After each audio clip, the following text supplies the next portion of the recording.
चलिए जोहार दोस्तों, स्वागत है आपके अपने YouTube चैनल एग्ज़ाम व्यूवर्स में। तो चलिए आज हम लोग बात करने वाले हैं झारखंड का एक अति महत्वपूर्ण टॉपिक, झारखंड की जनजाति। और झारखंड की जनजाति में आज हम लोग पढ़ने वाले हैं संथाल जनजाति के बारे में। आज हम लोग क्या पढ़ेंगे? आज हम लोग पढ़ेंगे संथाल जनजाति के बारे में, संथाल जनजाति के बारे में। और संथाल जनजाति के बारे में एक हम लोग इनका संथालों का एक परिचय को देखेंगे, इनकी संस्कृति को देख लेंगे, साथ ही साथ जेपीएससी का जो महत्वपूर्ण टॉपिक है शासन व्यवस्था, शासन व्यवस्था, शासन व्यवस्था। तो आज हम लोग शासन व्यवस्था को भी देख लेंगे। किसके शासन व्यवस्था को? संथाल जनजाति की शासन व्यवस्था को देखेंगे। टॉपिक समझ में आ गया कि आज हम लोग चर्चा क्या करने वाले हैं? झारखंड की संथाल जनजाति के बारे में पढ़ने वाले हैं, साथ ही साथ इसकी अपनी जो पारंपरिक शासन व्यवस्था है उसके ऊपर आज हम लोग चर्चा करने वाले हैं।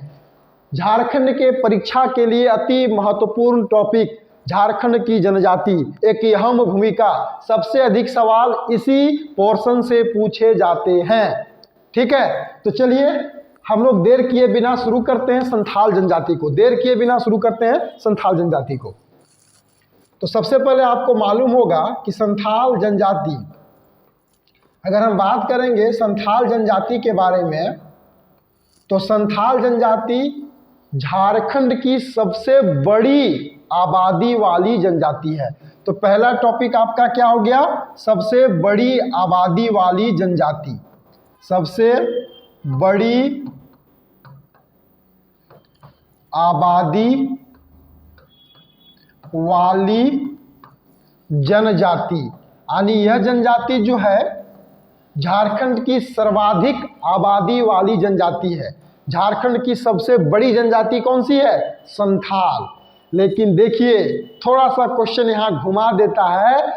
आप अगर जेपीएससी 7वीं जेपीएससी के पीटी के एग्जाम के सवाल को देखते हैं तो 2 सवाल यहाँ से पूछा गया था कि देश की सर्वाधिक आबादी वाली जनजाति कौन सी है, और अक्सर हमको लगता है 90% स्टूडेंट उसको गलत कर ही दिए थे, गलत कर दिए थे। वजह था झारखंड के कुछ किताबों में गलत डेटा का दिया जाना, और जो उस किताब को पढ़े थे वो आंसर गलत करके आ गए थे। सवाल क्या था? तो भारत की सर्वाधिक आबादी वाली जनजाति कौन है, सबसे बड़ी जनजाति कौन है?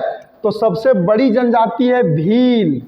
देखिए अगर हम देश स्तर पे बात करेंगे तो देश की सबसे बड़ी जनजाति कौन सी है? भील। और दूसरा है गोंड। दूसरा कौन है?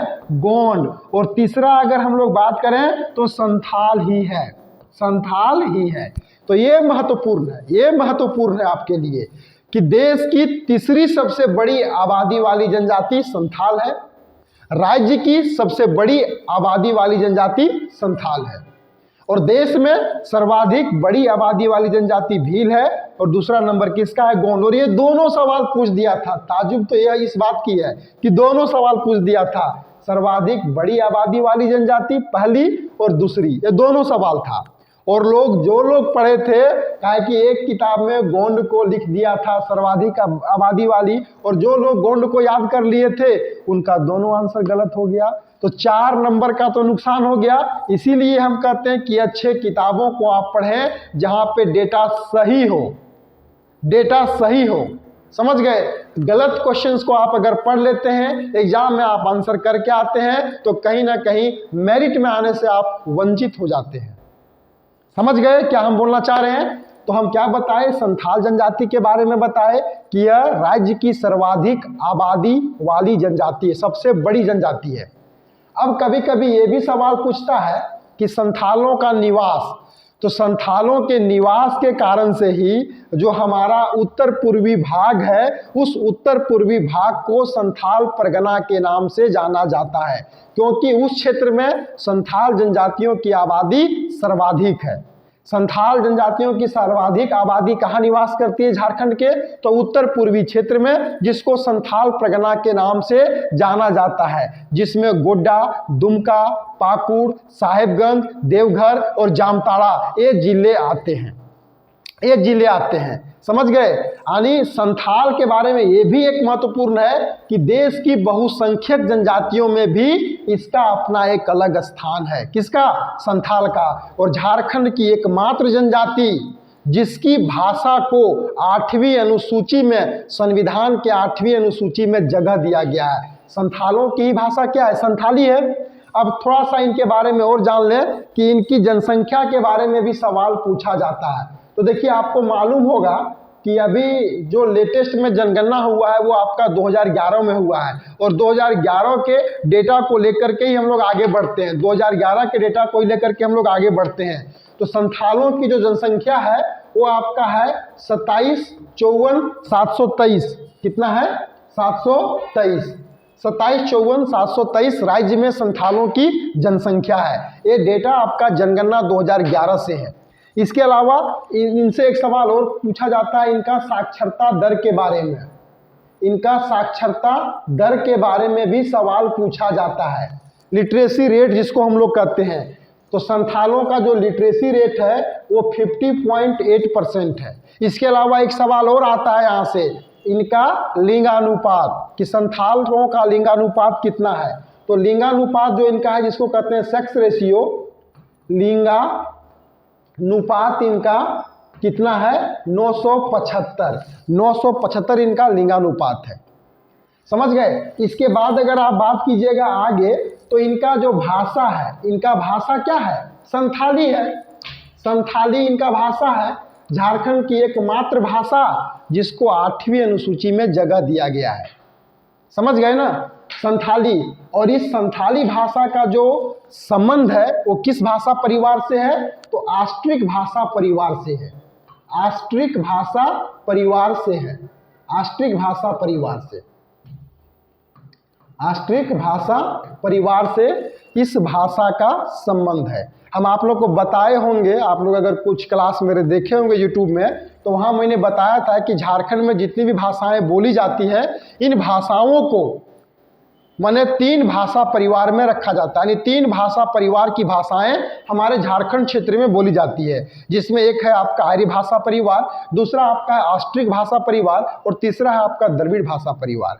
आर्य भाषा परिवार में झारखंड की जो भी सदानी भाषा है, जिसको हम लोग कहते हैं, क्या कहते हैं? क्षेत्रीय भाषा, जिसमें खोटा, नागपुरी, पंचपरगनिया और कुड़माली, इनको आर्य भाषा परिवार में रखा गया है। दूसरा हम बताए थे कि जो भी जनजातीय भाषाएं हमारे यहाँ 5 ठो है जो पंजीकृत है, जिसकी पठन पाठन के कार्य हमारे यहाँ होता है, जिसमें आपका संथाली, मुंडारी, कुड़ुक, हो और खड़िया। तो ये इन भाषाओं को रखा गया है 2 भाषा परिवार में। एक आपका है द्रविड़ भाषा परिवार, जिसमें कुड़ुक को रखा गया और मालतों को, और तीसरा आपका ऑस्ट्रिक भाषा परिवार, जिसमें संथाली, मुंडारी सबको रखा गया है। तो संथाली भाषा का संबंध किससे है? ऑस्ट्रिक भाषा परिवार से है। ऑस्ट्रिक भाषा परिवार से है। कभी कभी ये भी सवाल पूछा जाता है कि संथाल जनजाति का प्रजातीय समूह बताएं। देखिए, आपको मालूम होगा प्रजातीय समूह का मतलब होता है उनका एक विशिष्ट जो रूप होता है, जो उनके चेहरे का जो रंग रूप होता है, चेहरे का जो आकार होता है, उसी के आधार पे उनको अलग अलग प्रजातीय वर्ग में रखा गया है। आपको मालूम होगा कि झारखंड मेरा एक ऐसा राज्य है जो प्रजातीय दृष्टि से भी और भाषाई दृष्टि से भी क्या है? अति महत्वपूर्ण है, क्योंकि झारखंड राज्य में अलग अलग प्रजातीय समूह के लोग निवास करते हैं, अलग अलग भाषा समूह के लोग निवास करते हैं। यहाँ सदान भी रहते हैं, यहाँ आदिवासी भी रहते हैं। ऐसा कुछ विद्वान लोग कहते हैं कि अगर आपको भारत की संस्कृति को समझना है, अगर आपको भारत के कल्चर को समझना है, भारत देश को समझना है, तो आप एक बार झारखंड का चक्कर लगा लो, आधा भारत आपको समझ में आ जाएगा। क्यों? क्योंकि झारखंड एक बहुभाषी, एक बहुसंस्कृतिक राज्य है, जहाँ पे अलग अलग संस्कृति के मानने वाले लोग, अलग अलग भाषा को बोलने वाले लोग, साथ ही साथ अलग अलग प्रजातीय समूह के लोग निवास करते हैं। समझ गए? तो प्रजातीय मतलब होता है भौगोलिक रूप से जो उनके शरीर का बनावट वगैरह होता है। तो देखिएगा, यहाँ के जो भी जनजाति लोग निवास करते हैं, उनका रंग रूप एक जनजातीय समुदाय से कुछ ना कुछ अलग होता है। तो इनका जो प्रजातीय समूह संथालों का, उसको कहा जाता है प्रोटो ऑस्ट्रोलॉइड, यानी इनको रखा गया है प्रोटो ऑस्ट्रोलाइड में, यानी इनका प्रजातीय समूह क्या है, प्रोटो ऑस्ट्रोलाइड है। समझ गए। तो ऐसे कभी कभी ये भी सवाल पूछता है, अभी जो हम बताए थे कि संथालों का जो निवास है संथाल परगना है, लेकिन ये सवाल यहाँ से अक्सर आ जाता है कि संथाल परगना के सबसे प्राचीनतम निवासी कौन थे। तो याद कीजिएगा, जो पहाड़िया समुदाय के लोग थे वो संथाल परगना के प्राचीनतम निवासी हैं। बाद में संथाल परगना में संथाल लोग हजारीबाग क्षेत्र से, कुछ लोग बंगाल क्षेत्र से संथाल परगना की ओर जाकर के बसे थे। क्लियर है। चलिए अब आगे अगर हम लोग बात करें तो कभी कभी ये भी सवाल आता है इनके समाज से, इनके समाज से भी सवाल आता है कि भाई इनका समाज कैसा है, इनका समाज कैसा है, पितृसत्तात्मक है कि मातृसत्तात्मक है। तो इनका समाज पितृसत्तात्मक होता है। पितृसत्तात्मक कहने का मतलब घर का मालिक पिता होता है।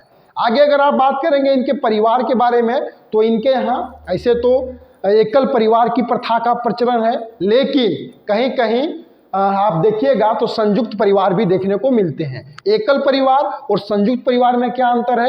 एकल परिवार का मतलब होता है माता पिता और अविवाहित बच्चे। जैसे ही किसी संथाल के बेटे की शादी हो जाती है वो अपनी की पत्नी के साथ अपने पिता और माँ को छोड़ करके अपना अलग घर बसा लेता है, इसलिए उसे हम क्या कहते हैं, एकल परिवार कहते हैं। इसके अलावा देखिएगा कि यहाँ पे कहीं कहीं आपको संयुक्त परिवार की प्रथा भी देखने को मिलती है। साथ ही साथ अगर हम समाज के बारे में बात करें तो इनके समाज को 4 वर्गों में बांटा गया है, 4 वर्गों में, जिसको इन लोग कहते हैं हड़। कहीं कहीं आपको लिखा हुआ मिलेगा कि संथाल समाज को कितने हड़ों में बांटा गया है। हड़ का मतलब ये होता है आपका वर्ग। तो 4 वर्ग बांटा गया है।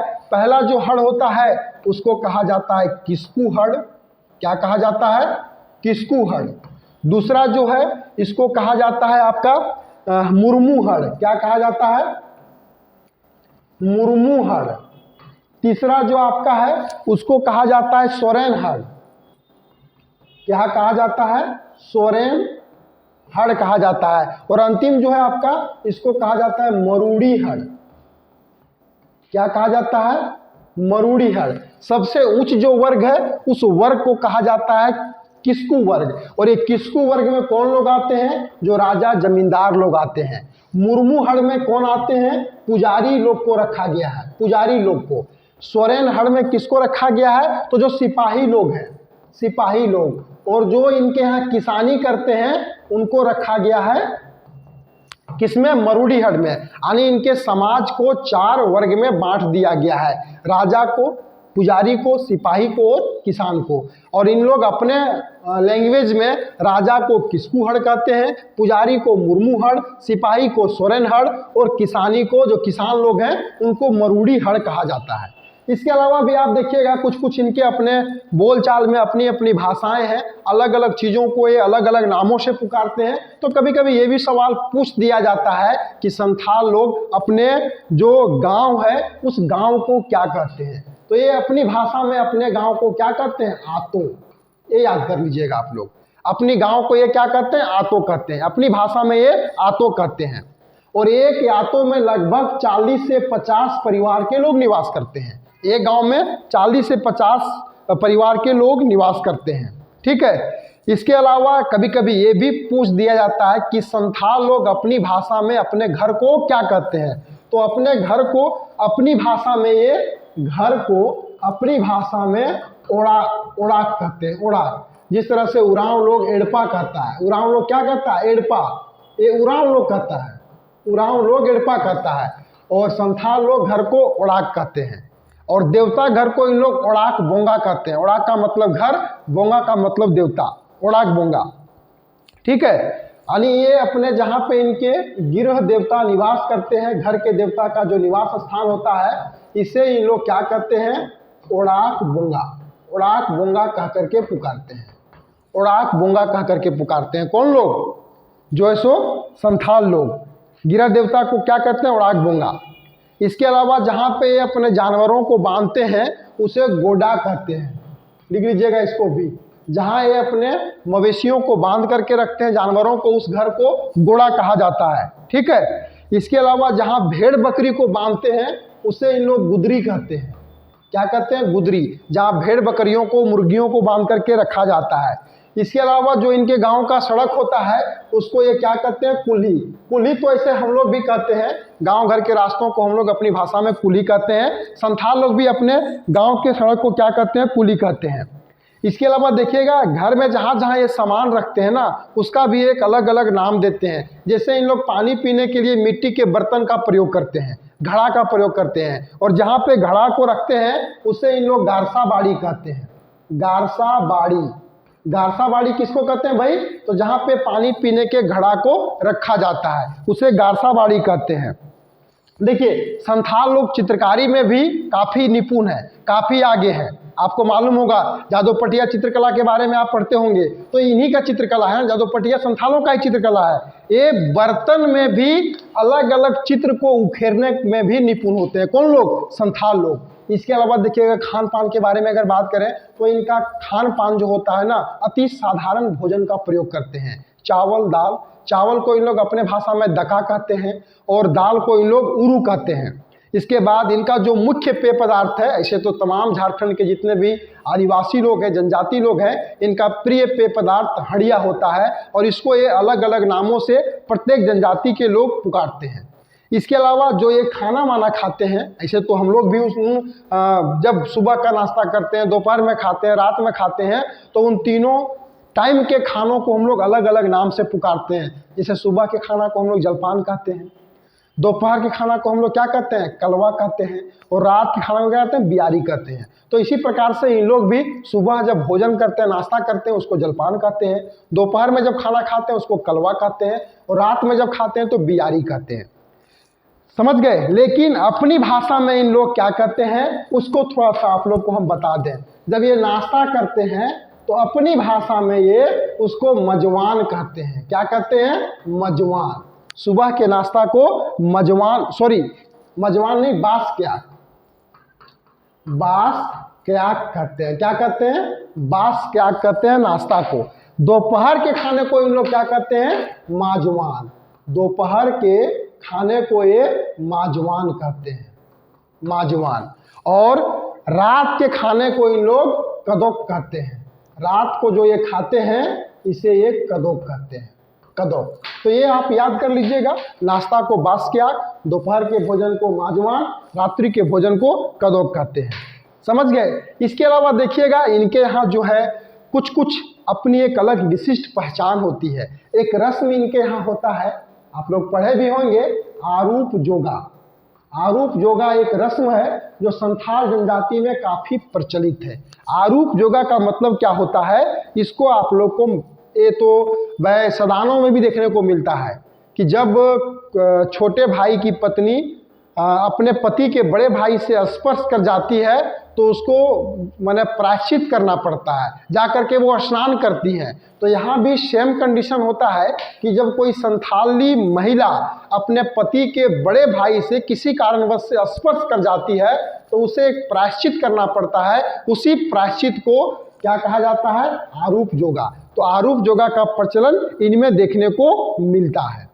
इसके अलावा एक चाचो छठियार भी इनके यहाँ रस्म है। चाचो छठियार, ये भी संथाल जनजातियों का रस्म है। चाचो छठियार, इसमें क्या होता है भाई, तो मालूम होगा कि विवाह से पूर्व किसी भी बच्चे की जब शादी होती है तो शादी से पूर्व उसको एक माने रस्म करना पड़ता है। और रस्म क्या होता है कि उन्हें अपनी जाति में आने के लिए, जैसे हम लोग नहीं बोलते हैं किसी भी, देखिएगा आप ब्राह्मण लोगों के यहाँ कि जब शादी होती है तो शादी से पहले उसका यज्ञोपवीत संस्कार किया जाता है। तो उसी प्रकार का एक संस्कार इनके यहाँ भी विवाह से पूर्व उन बच्चों का कर दिया जाता है। उसे ही कहा जाता है चाचो छठियार। चाचो छठियार कहा जाता है। यानी इस संस्कार के बाद ही किसी लड़के की शादी होगी। और मान लीजिए चाचो छठियार से पहले अगर किसी बच्चे की मृत्यु हो जाती है, किसी युवक की मृत्यु हो जाती है, तो उसके क्या करते हैं लोग, उसके शव को जलाते नहीं हैं, कहीं गाड़ देते हैं, और ना ही श्राद्ध करते हैं। श्राद्ध भी नहीं करते हैं और उसको जलाते नहीं है, उसको गाड़ देते हैं, दफनाते हैं। इसके अलावा विवाह के बारे में अगर देखिएगा तो इनके यहाँ ऐसे गोत्र प्रथा तो संथालों में भी है। समगोत्रीय विवाह इनके यहाँ निषिद्ध है। और इनके यहाँ एक ही गोत्र में शादी नहीं होती है, यानी बहिर्गोत्रीय विवाह यहाँ पे देखने को मिलता है, यानी गोत्र से बाहर में शादी होती है, गोत्र से बाहर में शादी होती है। इन लोग गोत्र को किली कहते हैं। और इनके यहाँ जो शादी का रस्म है, रिवाज है, उस रिवाज जो रस्म के अनुसार से शादियों को भी अलग अलग वर्गों में बांट दिया गया है, यानी टोटल 11 प्रकार का शादी इनके यहाँ देखने को मिलता है। किनके यहाँ? संथालों के यहाँ। और शादी में इन लोग वधू को मूल्य दे करके वधू को प्राप्त करते हैं। इसीलिए संथालों में वधू मूल्य प्रथा की प्रचलन देखने को मिलता है। और वधू मूल्य को इन लोग पौन कहते हैं। क्या कहते हैं? पौन, या कहीं कहीं आपको लिखा हुआ मिलेगा पौन टका। वधू मूल्य को ये पौन या पौन टका कह करके पुकारते हैं। वधू मूल्य क्या होता है? कन्या को प्राप्त करने के लिए वर के माता पिता के द्वारा एक मूल्य दिया जाता है, जिसे ही कहा जाता है वधू मूल्य, पौन टका, जिसमें कुछ नगद होता है 5 से 11 रुपया, 5 या 11 रुपया, और कुछ सामान वगैरह रहता है। समझ गए? अब इनके यहाँ क्या है, शादी जो होती है, इस शादी को ये अपनी भाषा में क्या कहते हैं? बापला। संथाल लोग विवाह को क्या कहते हैं? बापला कहते हैं। तो इनके यहाँ सदाई बापला, गोलाइटी बापला, टुनकी दिपिल बापला, घरदी जवाई बापला, अपगीर बापला, इतुत बापला, निर्गोलक बापला, बहादुर बापला, राजा रानी बापला, शांगा बापला, किरिंग जवाई बापला, ये अलग अलग प्रकार के शादियों को हम लोग यहाँ पे देखते हैं। तो विस्तार से तो बताना अभी थोड़ा सा मुश्किल है, लेकिन हम बाद में इनके विवाह के बारे में, इनके संस्कार के बारे में पूरा विस्तार पूर्वक आप लोगों को बता देंगे। अब यहाँ पे एक महत्वपूर्ण ये है कि ये याद कर लीजिएगा कि विधवा विवाह को ये क्या कहते हैं? विधवा विवाह को ये शांगा बापला कहते हैं। करई विवाह को क्या कहते हैं? तो करई विवाह को ये सदाई बापला कहते हैं। समझ गए? देखिए, इनके यहाँ विवाह के पूर्व जो है, जिस प्रकार से आम लोगों के यहाँ घर वर देखा जाता है, उसी प्रकार से संथाल लोग भी पहले घर वर देखते हैं। इसके अलावा एक टाका चाल रस्म भी इनके यहाँ होता है। तो ये सब थोड़ा सा डीप में जाकर के हम लोग देखेंगे, लेकिन डीप में नहीं जाना है। अभी थोड़ा सा हम लोग को क्या पढ़ना है, तो संथालों का जो पारंपरिक शासन व्यवस्था है उसको हम लोग देखेंगे। समझ गए ना? आगे आज हम लोग पढ़ लेते हैं इनका पारंपरिक शासन व्यवस्था को, इनका पारंपरिक शासन व्यवस्था को देखते हैं। किसका पारंपरिक शासन व्यवस्था? तो संथाल जनजाति के पारंपरिक शासन व्यवस्था को हम लोग देखेंगे। तो आप लोग को मालूम होगा कि इनकी जो अपनी पारंपरिक शासन व्यवस्था है उसका नाम क्या है? तो संथालों के पारंपरिक शासन व्यवस्था को ही कहा जाता है मांझी परगना शासन व्यवस्था।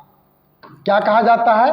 मांझी परगना शासन व्यवस्था। ये सवाल पूछा जाता है कि मांझी परगना शासन व्यवस्था झारखंड के किस जनजाति की अपनी शासन व्यवस्था है? आप याद कर लीजिएगा, किसका है भाई? संथालों का है।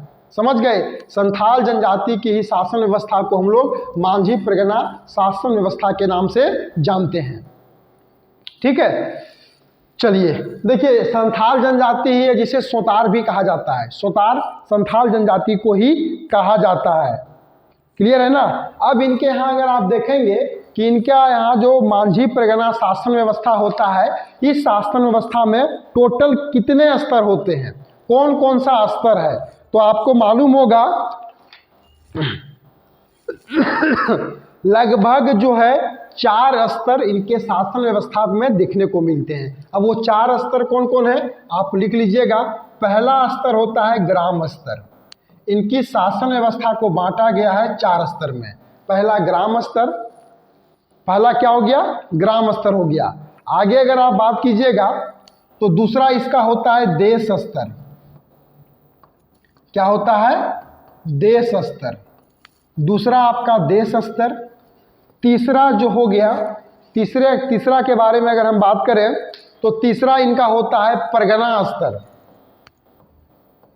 तीसरा परगना स्तर। और चौथा जो हो गया ये आपका होता है दिशुम स्तर। ये महत्वपूर्ण, ये जेपीएससी का टॉपिक है आपका, ये अति महत्वपूर्ण टॉपिक है।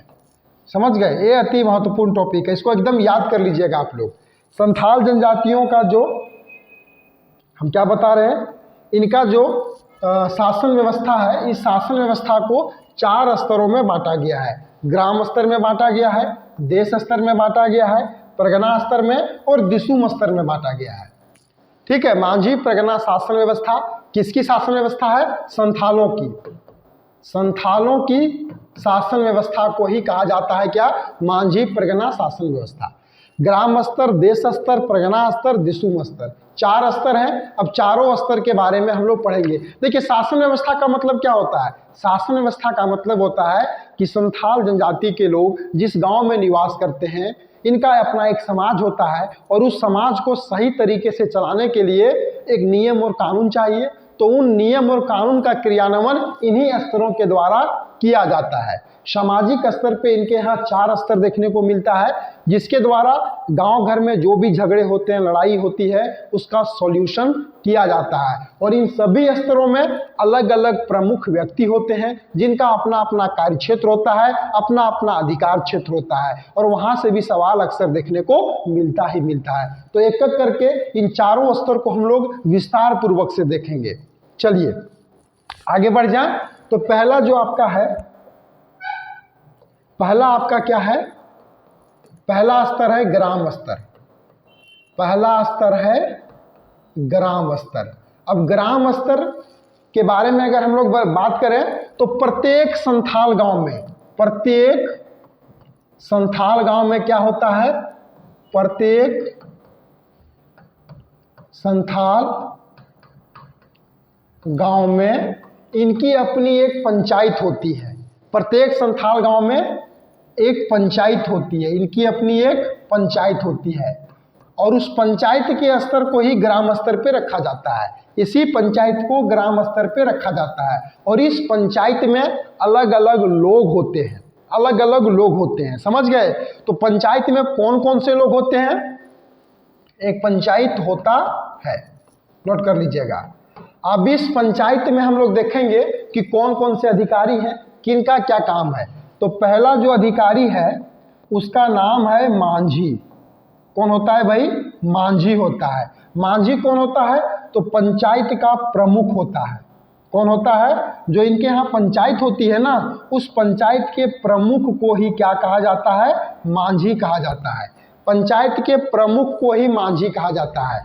कभी कभी आप ये भी पढ़ते होंगे कि संथालों के गांव का मुखिया कौन होता है। तो मुखिया कहें चाहे प्रमुख कहें, वो कौन होता है? मांझी होता है। अब इसके अपने कार्य क्षेत्र होंगे। पंचायत का मुख्य आदमी है, पंचायत का मुखिया है, गांव का मुखिया है, कौन? मांझी। तो इसका जो कार्य है ना, इसका कार्य है गांव की शासन व्यवस्था इसी के हाथों में होती है। गांव की जो व्यवस्था होती है, शासन व्यवस्था होती है, गांव को चलाने का जो नियम कानून होता है, उन सभी नियम कानून का माने क्रियान्वयन मांझी के द्वारा ही किया जाता है। समझ गए? तो गांव की शासन व्यवस्था का संचालन की जिम्मेवारी किसके पास होती है? मांझी के पास। संचालन करना, गांव का संचालन करना, सही तरीके से गांव का संचालन करना, शासन व्यवस्था का संचालन करना, एक कार्य किसका है? मांझी का है। समझ में आ रहा है कि नहीं आप लोग को? समझ में आ रहा है ना? कोई दिक्कत तो नहीं है? अगर एक पार्ट में नहीं होगा तो नहीं होगा, तो 2 पार्ट इस पूरे संथाल जनजाति को 2 पार्ट में हम लोग देखेंगे। 2 पार्ट में हम लोग देख लेंगे। ठीक है, 2 पार्ट में देख लेंगे, दिक्कत तो नहीं है। अब आगे अगर अधिकार के बारे में बात करें, इसके अधिकार के बारे में बात करें, तो भाई ये तो हो गया कार्य क्षेत्र कि कार्य इसका है गांव का संचालन करना। अब अधिकार भी कुछ इसका होगा, कुछ इसके पास विशेष प्रकार के अधिकार पाए जाते हैं। तो कौन सा अधिकार होता है? तो विभिन्न प्रशासनिक अधिकार, प्रशासनिक और न्यायिक दोनों प्रकार के अधिकार, प्रशासनिक और न्यायिक अधिकार, प्रशासनिक और न्यायिक अधिकार इसके पास होते हैं। प्रशासनिक और न्यायिक अधिकार दोनों इसके पास होते हैं। किसके पास? मांझी के पास। यानी मांझी को प्रशासनिक और न्यायिक अधिकार दोनों प्राप्त है। अब भाई गांव में यह काम कैसे करता है? तो मान लीजिए गांव में कुछ विवाद हो जाता है, कुछ लड़ाई झगड़ा कहीं पे हो जाता है तो उस समय वो क्या करता है, ग्राम सभा को बुलाता है। वो ग्राम सभा को बुला करके गांव के झगड़ों का निष्पादन करता है, उसका निपटारा करता है, साथ ही साथ लगान भी वसूलता है और विवाह संबंध स्थापित करने का अनुमति भी देता है। कहीं कोई शादी वादी करता है तो लगान वसूलने का कार्य, सभा बुलाने का कार्य, ये सब कौन करता है, मांझी करता है। कभी कभी अभी जैसे हम बताए कि प्रशासनिक और न्यायिक अधिकार दोनों प्राप्त है, लेकिन न्यायिक अधिकार में किसी को मृत्यु दंड देने का अधिकार इसे प्राप्त नहीं है। यानी लगभग सभी मामलों का निपटारा तो करता है, लेकिन कुछ गंभीर अपराधों पर यह क्या करता है, फैसला नहीं देता है। यानी गंभीर अपराधों को छोड़ करके गांव में प्रायः सभी प्रकार के विवादों का निष्पादन, उसका निपटारा मांझी के द्वारा किया जाता है। मांझी गांव का प्रमुख होता है, पंचायत का प्रमुख होता है, ग्राम स्तर का एक मुख्य अधिकारी होता है। समझ में आ गया।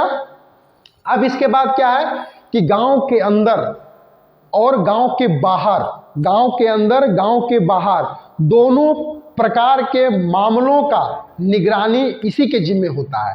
यानी मांझी गांव के आंतरिक एवं बाह्य दोनों प्रकार की व्यवस्था हेतु अपने गांव का एक प्रतिनिधि के रूप में प्रतिनिधित्व करने का कार्य भी करता है। ठीक है। अब दूसरा जो प्रमुख व्यक्ति हो गया ग्राम स्तर का, उसका नाम है जोग मांझी। क्या नाम है भाई, जोग मांझी। जोग मांझी नाम है।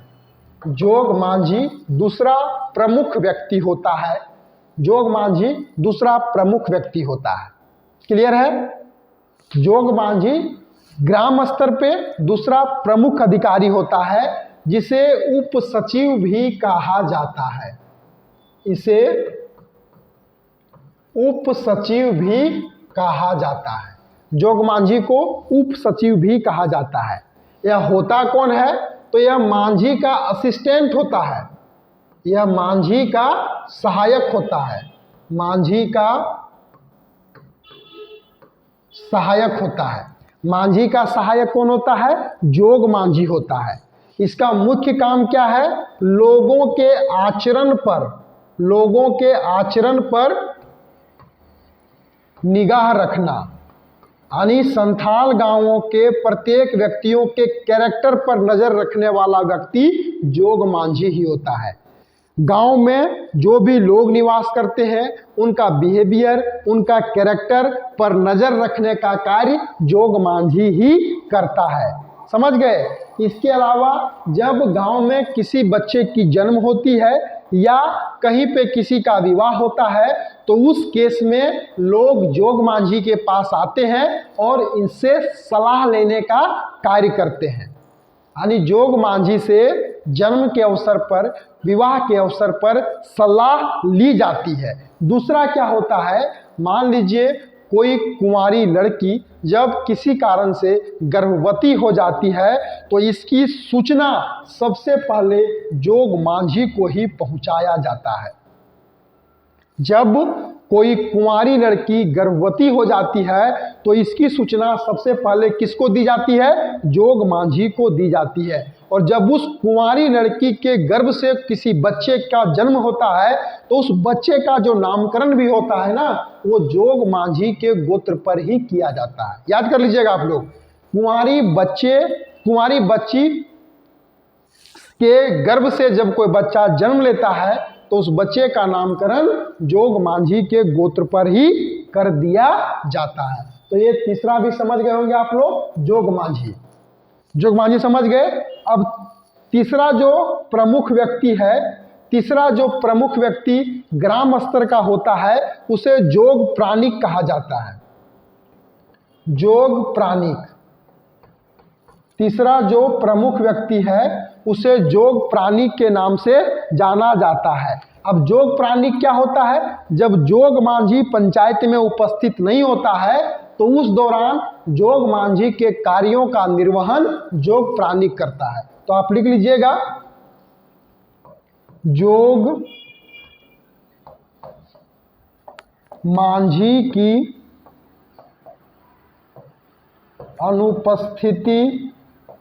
अनुपस्थिति में उसके कार्यों का निर्वहन करना, उसके कार्यों का निर्वहन करता है।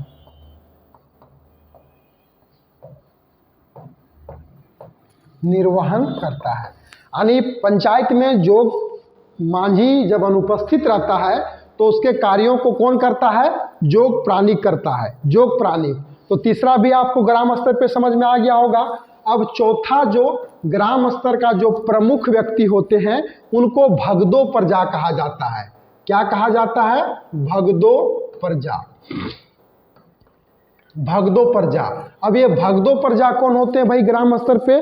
तो जब कोई विवाद या झगड़ा गांव में हो जाता है ना, तो उन झगड़ों उन विवादों के ऊपर मांझी निर्णय जब लेता है तो निर्णय लेने के पहले उसके ऊपर विचार विमर्श करता है। तो विचार विमर्श करने के लिए ही वो गांव के कुछ अनुभवी लोग जो वृद्ध व्यक्ति होते हैं उसको शामिल करके पंचायत में रखता है। उन्हीं वृद्ध व्यक्तियों को, उन्हीं बूढ़े व्यक्तियों को भगदो प्रजा कहा जाता है। समझ गए? यानी गांव के वरिष्ठ लोग। भगदो प्रजा कौन होते हैं? गांव के वरिष्ठ लोग। गांव के वरिष्ठ लोग को ही कहा जाता है भगदो प्रजा, जिनका काम क्या होता है भाई? मांझी को मदद करते हैं किसी भी विवाद का सॉल्यूशन करने में, विचार विमर्श करने में ये मदद करते हैं, भगदो प्रजा।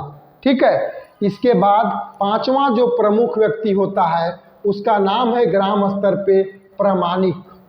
पांचवा जो प्रमुख व्यक्ति है उसका नाम है प्रमाणिक। अब प्रमाणिक कौन होता है? इसका कार्य क्या होता है? तो मांझी की अनुपस्थिति में उसके कार्यों को करता है।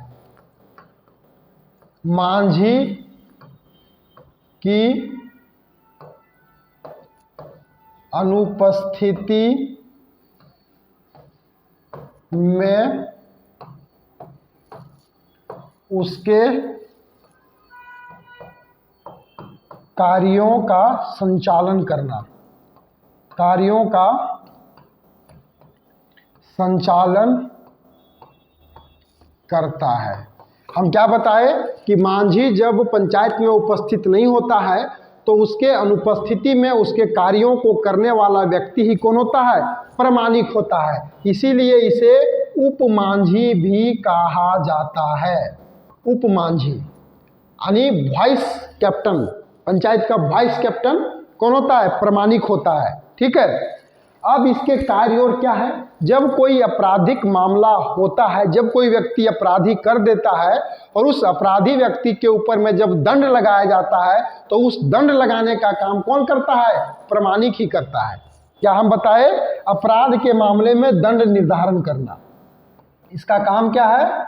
अपराध के मामले में दंड का निर्धारण करना, दंड का निर्धारण करना। यानी जब कोई अपराध करता है तो उस अपराधी व्यक्ति के ऊपर में दंड निर्धारण करने का कार्य कौन करता है? प्रमाणिक करता है। देखिए, प्रमाणिक जो होता है इसे इन कार्यों को करने के लिए लगान मुक्त भूमि प्रदान की जाती है। यानी लगान मुक्त भूमि या माने क्या करता है? धारण करता है प्रमाणिक। और इसका पद जो होता है ना, पद इसका जो होता है वंशानुगत होता है। वंशानुगत इसका पद होता है। और इसके क्या मिला रहता है भाई? इसको मिला रहता है लगान मुक्त जमीन। लगान मुक्त जमीन, लगान मुक्त जमीन इसके पास रहता है। किसके पास? प्रमाणिक के पास। तो ये मालूम हो गया आपको। अब आगे अगर हम बात करते हैं ग्राम स्तर पे ही अगला जो प्रमुख अधिकारी होता है, प्रमुख जो व्यक्ति होता है, चौथा नंबर होगा ना? चौथा ही होगा ना? हाँ नहीं, छठा होगा, सॉरी छठा।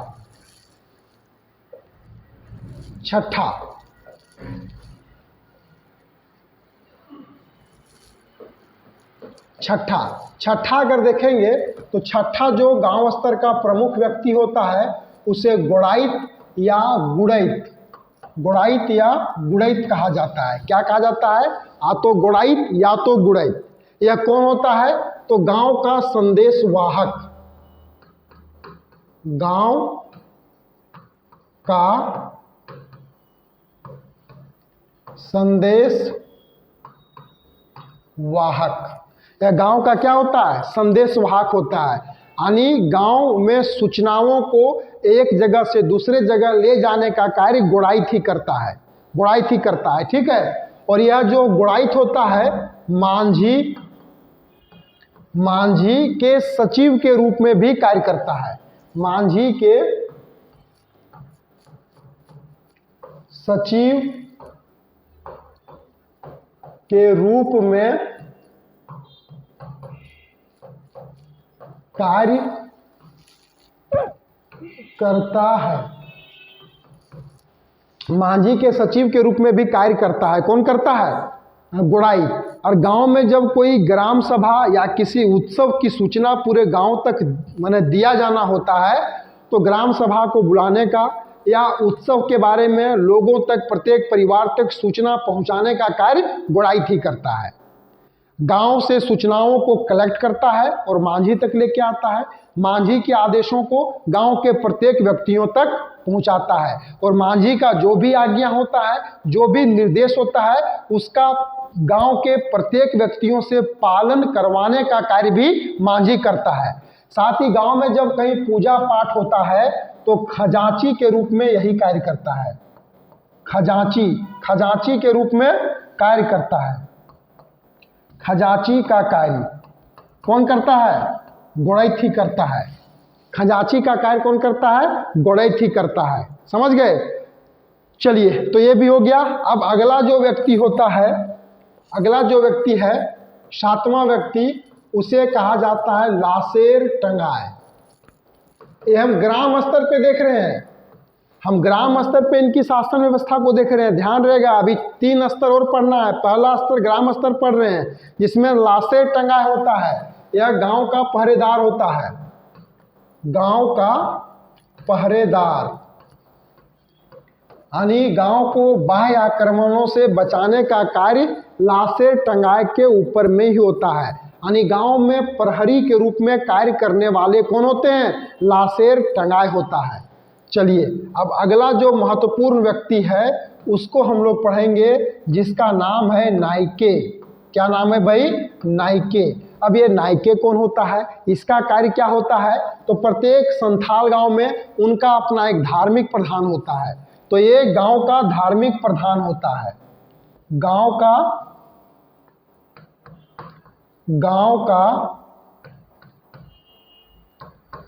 धार्मिक प्रधान। यह गांव का कौन होता है? धार्मिक प्रधान होता है। कौन? नायके। सवाल आपसे पूछ दिया जाएगा, संथाल गांव के धार्मिक प्रधान को क्या कहा जाता है? तो याद कर लीजिएगा, नायके कहते हैं। यानी गांव के अंदर देवी देवताओं का पूजा पाठ करने का जिम्मेवारी नायके को ही मिला हुआ है। पूजा पाठ कौन करता है? नायके करता है। इसका काम क्या है? पूजा पाठ करना। पूजा पाठ करना। पूजा पाठ करने का कार्य कौन करता है? नायके करता है। याद कर लीजिएगा आप लोग, ठीक है। यानी धार्मिक कार्यों को संपन्न करने वाला व्यक्ति नायके होता है, ठीक है। और इसका भी जो पद होता है वंशानुगत होता है। पद क्या होता है? वंशानुगत। वंशानुगत होता है। इसका भी पद, नायके का पद क्या होता है? वंशानुगत होता है। याद कर लिए? तो गांव का धार्मिक प्रधान, पूजा पाठ करने का कार्य इसी के अंदर में होता है। अगला जो व्यक्ति ग्राम स्तर का होता है, आपका केवा होगा भाई? तो 8 हो गया। 9वां व्यक्ति। 9वां व्यक्ति जो है उसको कहा जाता है कुड़ाम नायके। कुड़ाम नायके। अब ये कुड़ाम नायके कौन होते हैं? कुड़ाम नायके किसको कहते हैं? तो ये कुड़ाम नायके को ही कहा जाता है उपनायक। उपनायक क्या कहा जाता है? इसको उपनायक कहा जाता है। यानी यह कौन होता है? नायक का असिस्टेंट होता है, नायक का सहायक। नायक का सहायक। जो धार्मिक प्रधान नायके होता है ना, उसी नायके का यह क्या होता है? नायके का सहायक होता है, असिस्टेंट होता है। और गांव से बाहर देवी देवताओं को पूजा करने का काम ही करता है। गांव से बाहर देवी देवता का पूजा करना, देवी देवता का पूजा करना, इसका काम क्या है? गांव के बाहर देवी देवताओं का पूजा पाठ कुड़ाम नायके के द्वारा संथाल गांवों में संपन्न करवाया जाता है। साथ ही साथ भूत भगाना, जादू टोना, तंत्र मंत्र, ये सब सिद्धि में नायके को ये मदद करने का कार्य करता है। समझ गए? तो ये था आपका संथाल जनजाति की एक संक्षिप्त परिचय। साथ ही साथ संथाल जनजातियों की जो इनकी अपनी प्रशासनिक, इनका जो अपना शासन व्यवस्था होता है, पारंपरिक शासन व्यवस्था होता है, उसके 4 स्तर में से एक स्तर जिसको हम लोगों ने देखा, अभी ग्राम स्तर के बारे में देखे। अब इसके बाद हम लोग क्या पढ़ेंगे? इनका देश स्तर पढ़ेंगे, और देश स्तर के बाद परगना स्तर और दिसुम स्तर। तो चलिए आज की क्लास को हम लोग यहीं पे समाप्त करते हैं। मिलते हैं अगले क्लास में। यह क्लास आप लोगों को कैसा लगा कमेंट करके आप जरूर बताएंगे, कमेंट करके आप जरूर बताएंगे, ठीक है? अगर यह वीडियो आपको अच्छा लगा होगा तो आप इस वीडियो को लाइक करें। अगर आप चैनल पे नए हैं तो चैनल को सब्सक्राइब करें और अपने दोस्तों तक भी इस वीडियो को जरूर शेयर करें। धन्यवाद आप सबों का।